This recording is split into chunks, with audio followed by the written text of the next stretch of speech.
Welcome to Massive Beers. My name is Matt. We do beer stuff here. A little bit of beer courtesy of our friend Steven. This be a Floyds beer that's called Cocomungo? Cocomungo? I don't know. I can't read that. Can you guys read that? Well, what the beer is, we can read that. It's a barrel-aged coconut stout at 15.6% alcohol by volume. It says, behold the legend of Cocomungo. Okay, it's written on the side, easier here. Cocomungo, an imperial stout brewed with toasted coconut and aged over a year in bourbon barrels. Warning stuff. Bottle. Oh, 2024.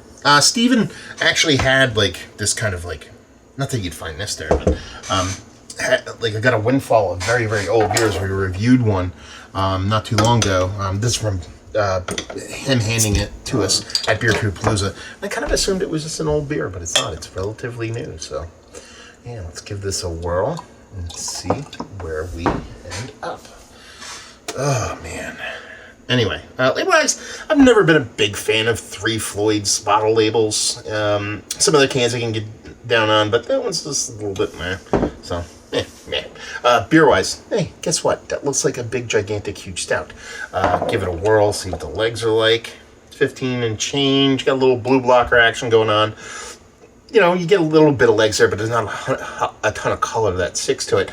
But I mean, that head is exactly where I like my coffee to look like color, and it just has this rich, dark thickness. Yeah, you're not getting any kind of light through that sucker. Let's get a nose.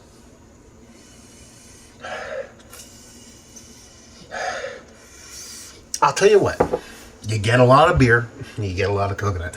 Yeah, you get this nice roasted malt, nothing too crazy. I don't think we're in Russian Imperial Stout level bitterness and roasty toastiness here, but you get a nice roastiness from it. A little bit of coffee vibes. I know this is not a coffee beer, but definitely that's the kind of roast you get off of the maltiness. You get a nice dollop of coconut.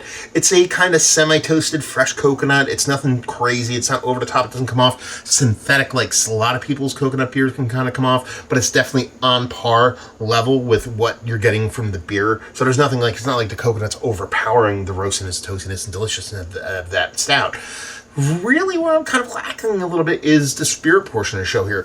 You're getting this, but I'm not getting any kind of precursor to a barrel turn on the nose. I'm not going to get a big spirit kind of pop to it. You're talking about something that's pushing 16%. Makes it kind of a dangerous beer. But it really comes off, to me, in this guy's nose, as a toasted coconut Imperial Stout. I don't know if I would call this barrel-aged if I drank this blind. Let's put it that way, at least me. So let's dive in. Cheers, y'all.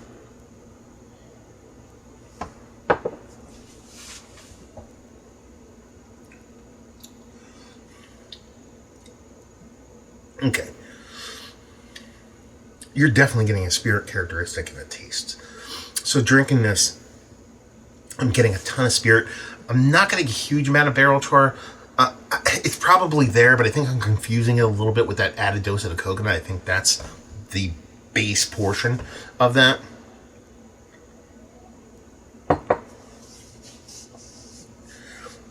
It's got a really nice mouthfeel to it. A little bit hot. Don't give a poop about that. We're talking about a 16% beer. It's okay for a little bit of heat here, especially it being what I assume is relatively fresh. It says bottle 2024. It doesn't actually give you a date outside of that. It's etched on here, which I love. But yeah, it's really damn tasty. It's just maybe I'm spoiled.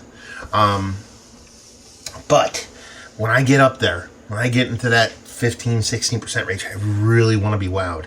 I really want to be wowed with these beers. And this one just lacks a little something that keeps it from being ultra top-notch super for me. It's really good. I'm not trying to pull any punches here. This is not me saying this beer is bad. But does it have the impact of some of the boutique bourbon counties or some of the brewery beers that are at the same ABV level? Even some of the Buried Acorn stuff I've had at this ABV level. No. It has a little bit more reserve to it. And maybe that's where this beer kind of is supposed to be enjoyed. Because while it's drinkable and it's reserved, it's still a pretty boisterous beer for its own, for what it is. is you get a nice roasted toastiness to it, a milk chocolatiness, semi-sweet milk chocolate as far as the way the malts kind of come off. A little bit, a touch of that barrel char, but then it's elevated and propped up by the added dose of that coconut, which is really nice. Again, not like a raw coconut, but not like a super toasted coconut, something falling in between there. And you get this little punch of this sweet bourbony, cherry, red fruit-ish kind of spirit to it. And it drinks, well, it does, again, it's kind of counterproductive when I say there's kind of counteracting. I said it does have heat, so it has a little bit of punch to it, but it drinks really, really well for its ABV level. So it's one of those things that kind of lulls you to sleep, that I think you're drinking something this high ABV. I really do like it. I really do enjoy it. It's just, like I said, once I get to that, pushing that 16% range and up, I just want a little bit of more 2x4 to the face. And this is a little bit more kind of, I don't know. It's like I was going to make some weird analogy. It's just softer than that. I don't have to throw crazy analogies out all the time. But yeah, I dig it. I think it's tasty, and thank you very much, Stephen, for sharing this with me.